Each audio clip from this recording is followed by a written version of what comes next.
ಇನ್ನು ಇವತ್ತು very importantly ಪ್ರಧಾನಮಂತ್ರಿಗಳು ಮುಖ್ಯಮಂತ್ರಿಗಳ ಸಭೆ ಕರೆದಿದ್ದಾರೆ. ವಿಡಿಯೋ ಕಾನ್ಫರೆನ್ಸ್ ಮುಖಾಂತರ ಎಲ್ಲ ರಾಜ್ಯಗಳ CMಗಳ ಜೊತೆಗೆ ಸಭೆ ಮಾಡ್ತಾರೆ.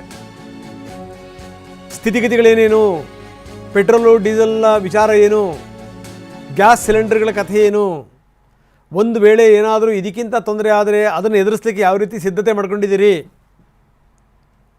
ಯಾವ ರೀತಿ ನಿಮ್ಮ ಪ್ರಿಪರೇಷನ್ ಇದೆ. ಮೊನ್ನೆ ತಾನೇ ಹೇಳಿದರು, ಇದು ಯುದ್ಧ ಮುಂದುವರಿತು ಅಂತಂದರೆ ಮುಂದಿನ ದಿನಗಳಲ್ಲಿ ನಾವು ಕೋವಿಡನ್ನು ಹೆಂಗೆ ಎದುರಿಸಿದ್ವಲ್ಲ ಆ ರೀತಿ ಎದುರಿಸುವಂಥ ಮನೋಭಾವನೆಯನ್ನು ನಾವು ಬೆಳೆಸ್ಕೋಬೇಕು. ಸಂಕಷ್ಟದ ಸಂದರ್ಭದಲ್ಲಿ ದೇಶ ಒಗ್ಗಟ್ಟಾಗಿರುತ್ತಲ್ಲ ಆ ಒಗ್ಗಟ್ಟನ್ನು ನಾವು ಪ್ರದರ್ಶನ ಮಾಡಬೇಕು. ಇದು ಮೋದಿ ಹೇಳಿದಂಥ ಮಾತು.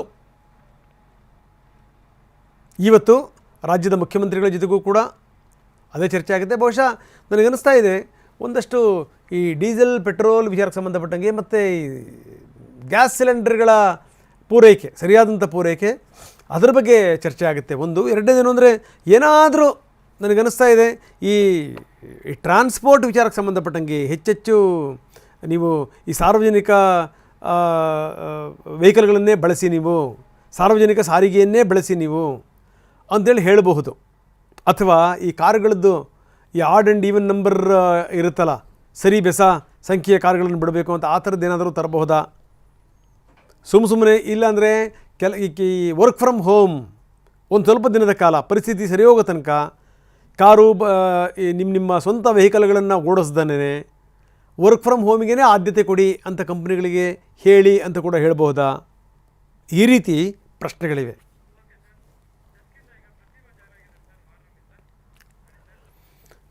ಬನ್ನಿ, ವಾರ್ ರೂಮಿಂದ ಪ್ರತಿಮಾ ಭಟ್ ನಮ್ಮ ಜೊತೆಗೆ ಈಗ ನೇರ ಸಂಪರ್ಕದಲ್ಲಿದ್ದಾರೆ. ಎಸ್ ಪ್ರತಿಮಾ, ನಾವು ನೋಡ್ತಾ ಇದ್ದೀವಿ ಸ್ಥಿತಿಗತಿಗಳನ್ನು. ಇವತ್ತು ನೋಡಿ, ಇವತ್ತು ಕರೆದಿರುವಂಥ ವೆರಿ ಇಂಪಾರ್ಟೆಂಟ್ ಮೀಟಿಂಗ್.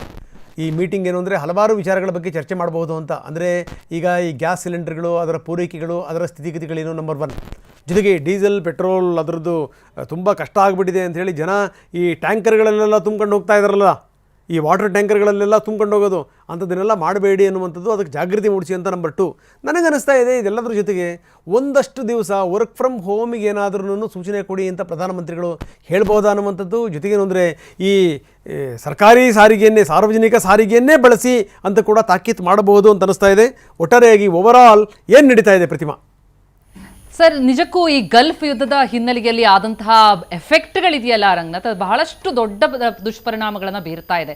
ಭಾರತದಲ್ಲಿ ನಾವು ಗಮನಿಸ್ತಾ ಇದ್ದೀವಿ, ಎಲ್ಲ ಕಡೆಗಳಿಂದಲೂ ಕೂಡ ಬೇಕಾದಂತಹ ವ್ಯವಸ್ಥೆಯನ್ನು ಮಾಡ್ಕೊಳ್ತಾ ಇದ್ದಾರೆ. ಅಂದರೆ ಇಂಧನದನ್ನು ಪೂರೈಕೆ ಮಾಡಬೇಕು, ಎಲ್ಲೂ ಕೂಡ ಸಮಸ್ಯೆ ಆಗಬಾರ್ದು ಅನ್ನೋ ದೃಷ್ಟಿಯಿಂದಾಗಿ ಬರೀ ಈಗ ಗಲ್ಫ್ ರಾಷ್ಟ್ರಗಳ ಕಡೆಯಿಂದ ಹಾರ್ಮುಜ್ ಜಲಸಂಧಿಯನ್ನು ದಾಟಿ ಬರ್ತಾ ಇದ್ದಂಥ ಒಂದೇ ಹಾದಿ ಅಷ್ಟೇ ಅಲ್ಲ, ಬೇರೆ ಬೇರೆ ದೇಶಗಳ ಕಡೆ ಜೊತೆ ಅಂದರೆ ನಮ್ಮ ವ್ಯಾಪ್ತಿಯನ್ನು ವಿಸ್ತರಿಸಿಕೊಳ್ಳುವಂತಹ ಪ್ರಯತ್ನಗಳಾಗ್ತಾ ಇದೆ. ನಾವು ನೋಡ್ತಾ ಇದ್ವಿ, ಅರ್ಜೆಂಟೀನಾದಿಂದಲೂ ಕೂಡ ಅಲ್ಲಿ ತೈಲ ತೆಗೆದುಕೊಳ್ಳೋದಕ್ಕೆ, ಅಲ್ಲಿಂದ ತರಿಸ್ಕೊಳ್ಳೋದಕ್ಕೆ ಬೇಕಾದಂತಹ ವ್ಯವಸ್ಥೆ ಮಾಡೋದಕ್ಕೆ, ಅಂದ್ರೆ 20,000 ಕಿಲೋಮೀಟರ್ ದೂರದಿಂದಲಾದರೂ ಸರಿ ಭಾರತಕ್ಕೆ ಬೇಕಾದಂತಹ ವ್ಯವಸ್ಥೆ ಇದೆಯಲ್ಲ ಅದನ್ನು ಮಾಡ್ಕೊಳ್ಳುವಂತಹ ಪ್ರಯತ್ನಗಳು ಒಂದು ಕಡೆ ಆಗ್ತಾ ಇದೆ. ಆದರೆ ಇಂತಹ ಸಂದರ್ಭ, ಯುದ್ಧದಂತಹ ಸಂದರ್ಭ ಅಂತಂದಾಗ ಪ್ರಧಾನಿ ಒಂದು ಮಾತು ಹೇಳಿದ್ರು, ಕೋವಿಡ್ನಂತಹ ಸಂದರ್ಭ ಬರ್ತಾ ಇದೆ, ನಾವು ಎದುರಿಸೋದಕ್ಕೆ ಸಿದ್ಧ ಆಗಬೇಕು ಅಂತ. ಅಂದ್ರೆ ಅರ್ಥ ಹಲವರು ಅದನ್ನ ಬೇರೆ ಬೇರೆ ರೀತಿಯಲ್ಲಿ ವಿಶ್ಲೇಷಣೆ ಮಾಡ್ತಾ ಇದ್ರು, ಏನೋ ಲಾಕ್ಡೌನ್ ಆಗ್ಬಿಡುತ್ತೆ ಅಂತಲ್ಲ, ಆದರೆ ಬಂದಿರುವಂತಹ ಪರಿಸ್ಥಿತಿಯನ್ನು ಎದುರಿಸೋದಕ್ಕೆ ಸರ್ಕಾರ ಒಂದು ಕಡೆಯಿಂದ ಯಾವ ರೀತಿ ಪ್ರಯತ್ನ ಮಾಡ್ತಾ ಇದೆಯೋ ಅದೇ ರೀತಿಯಲ್ಲಿ ಜನಸಾಮಾನ್ಯರು ಕೂಡ ಜವಾಬ್ದಾರಿಯುತವಾಗಿ ವರ್ತಿಸೋದು ಬಹಳ ಪ್ರಮುಖ ಆಗತ್ತೆ.